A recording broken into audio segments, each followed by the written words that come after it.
মানুষ বলে না জীবন পুরা তেজপাতা হয়ে যাইতেছে, আসলে তেজপাতা হয়ে যাইতেছে এই কথা কেন বলে আমি নিজেও জানি না। আসসালামু আলাইকুম, সবাই কেমন আছেন?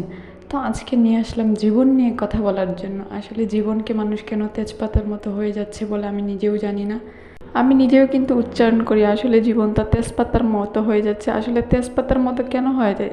ওই যে আমার মনে হয় তেজপাতা তো দরকারের সময় ব্যবহার করে, দরকার শেষ হলে ফেলে দেয়, এর জন্য মনে হয় বলে জীবনটা তেজপাতার মতো হয়ে যায়। তো যারা যারা জানেন তো সবাই কেন এই কমন ডায়লগটা দেয় অবশ্যই কমেন্ট বক্সে কমেন্ট করে জানিয়ে যাবেন।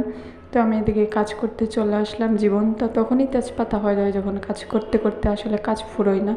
এদিকে শাক টাক খাওয়া তো কষ্টের ব্যাপার। তো মেয়েদের কি বলবো, এগুলো বাঁচতে হয়, রাঁধতে হয়। আসলে পুরুষ মানুষ বলে যে রান্নাবান্না কি এমন কাজ?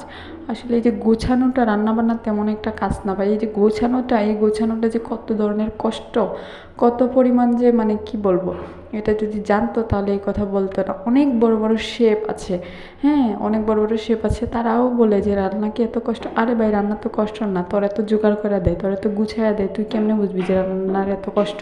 রান্নার পর যে আবার হাঁড়ি পাতিল ধোয়া মাজা এগুলো যে মহিলাদের করতে হয় সেটা কি জানে নাকি?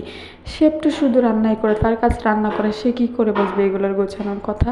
ওরে বাবারে বাবারে, মানুষ বললেই যত পার পাওয়া যায় যে আসলে কাজ সহজ। কোনো কাজই আসলে সহজ না।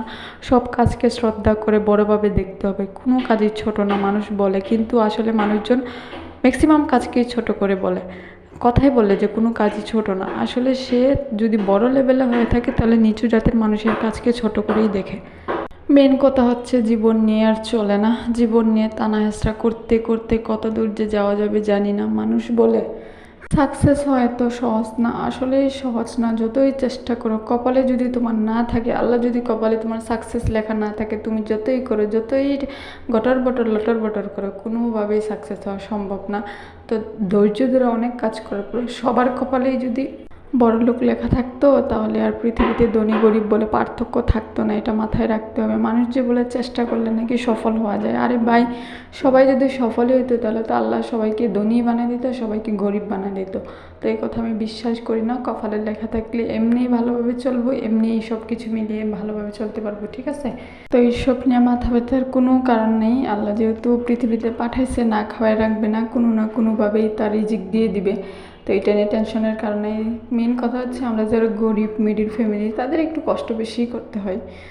তো যারা বেশি কষ্ট করে, যাদের বেশি অভাব থাকে, যাদের সব সময় সমস্যায় লেগে থাকে, তো আল্লাহ নাকি তাদেরকে বেশি ভালোবাসে। তো মরে যাওয়ার পর হয়তো সুখে থাকবো জানি না, মরে যাওয়ার পর কি হয় না হয়। যে পাপ করতেছি পৃথিবীতে ভাই, ভালো থাকার মতো কি অপশন আছে? জীবন নিয়ে এই আমার আত্মকাহিনী। তো সবার জীবনের কথা কমেন্টে জানিয়ে দেবেন।